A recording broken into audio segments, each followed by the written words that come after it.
Campania de dezmembrare a grupării Wagner continuă în timp ce o parte din soldații Wagner sunt redistribuiți în cadrul trupelor coordonate de Ministerul Rus al Apărării.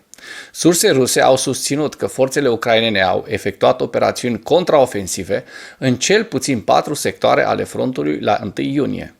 Ministerul Rus al Apărării a susținut că forțele ruse au respins atacurile ucrainene în zona Bahmut și de-a lungul frontului orașului Avdiivka-Donetsk. Bloggeri militari ruși au susținut că forțele ucrainene au obținut câștiguri marginale în apropiere de Rozdolivka, câștiguri nespecificate lângă Klishchiivka, iar surse ruse au susținut că forțele ucrainene au continuat operațiunile ofensive de-a lungul graniței administrative dintre regiunile Zaporozhye și Donetsk și au realizat câștiguri la sud-vest de Velika Novosilka. Ziua 494 a războiului din Ucraina. Președintele american al șefilor de stat major, generalul Mark Milley, a recunoscut că operațiunile de contraofensivă ucrainene vor dura mai mult decât se așteptau unii observatori occidentali. Milley a declarat că forțele ucrainene lucrează în mod deliberat prin câmpuri minate dificile și avansează de la 500 până la 2000 de metri pe zi. Milley a reiterat că se așteaptă ca operațiunile de contraofensivă ucrainene să dureze până la 10 săptămâni și a îndemnat oamenii să realizeze că contraofensiva ucraineană va fi o operațiune lungă și probabil costisitoare. Sursele ruse au susținut din ce în ce mai mult că forțele ucrainene efectuează în prezent atacuri în sudul Ucrainei cu grupuri de infanterie mai mici și sunt mai puține vehicule blindate decât în timpul operațiunilor contraofensive anterioare.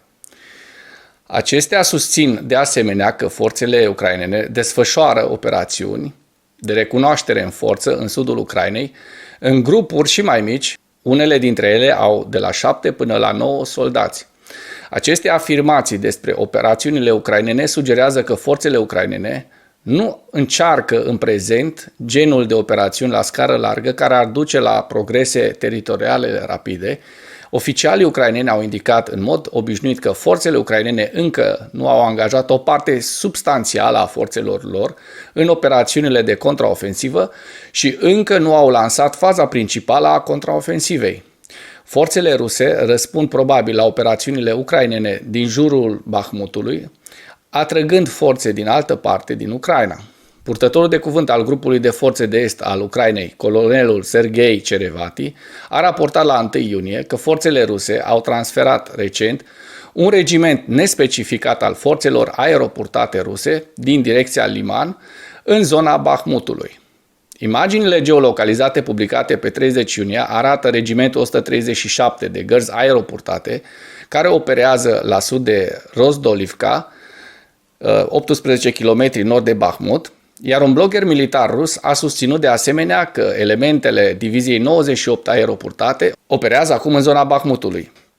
Dacă până în acest moment ai găsit informații utile în material, contribuie cu un like și o distribuire a acestui videoclip pentru a ajunge la cât mai multă lume. Președintele ucrainean Volodymyr Zelensky a declarat că rușii ar putea iniția o scurgere radioactivă intenționată la centrala nucleară Zaporozhye ca parte a unei potențiale strategii ruse de a îngheța războiul. Zelensky a declarat într-un interviu acordat publicației de știri spaniole El Mundo, publicat pe 30 iunie, că forțele ruse pot încerca să detoneze de la distanță centrala dacă autoritățile ucrainene reușesc să preia controlul asupra ei.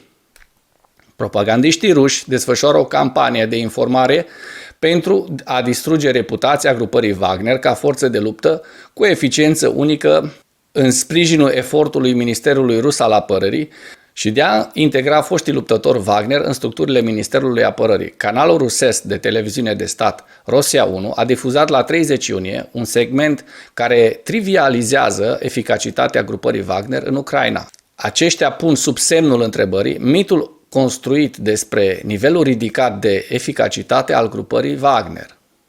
Segmentul sugera că există o concepție greșită populară în Rusia că forțele Wagner sunt extraordinar de eficiente și a susținut că forțele obișnuite rusești sunt mai eficiente decât compania militară privată Wagner. Rosia 1 a susținut că forțele obișnuite rusești au capturat orașul Mariupol, mai mare și mai important din punct de vedere geografic, în 71 de zile, mult mai repede decât au reușit forțele grupării Wagner să captureze Bahmutul în 224 de zile. Mulți bloggeri militari ruși, inclusiv cei legați de gruparea Wagner, au condamnat raportul ca fiind o rescriere nereușită a istoriei și o parte a unei agende ticăloase menite să reducă la uitare faptele grupării Wagner. Aparatul media de la Kremlin țintește probabil percepția publicului rus despre Wagner PMC de a scădea popularitatea grupului, deoarece Ministerul Apărării ar putea încerca să dizolve în mod eficient gruparea Wagner și să reorganizeze elementele în cadrul Ministerului Rus al Apărării.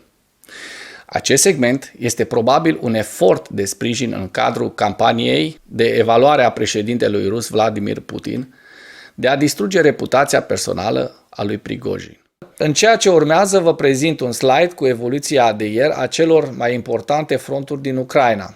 Hărțile sunt creația Institutului pentru Studiul Războiului. Pentru mai multe informații, accesați linkurile din comentarii.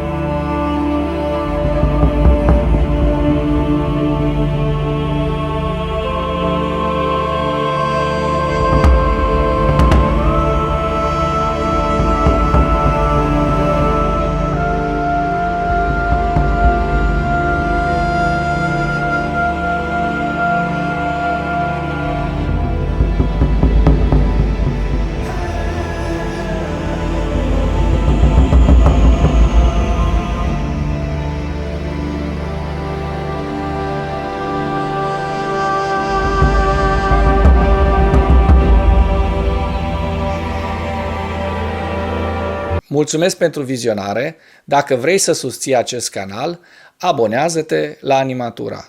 Apreciez mult asta.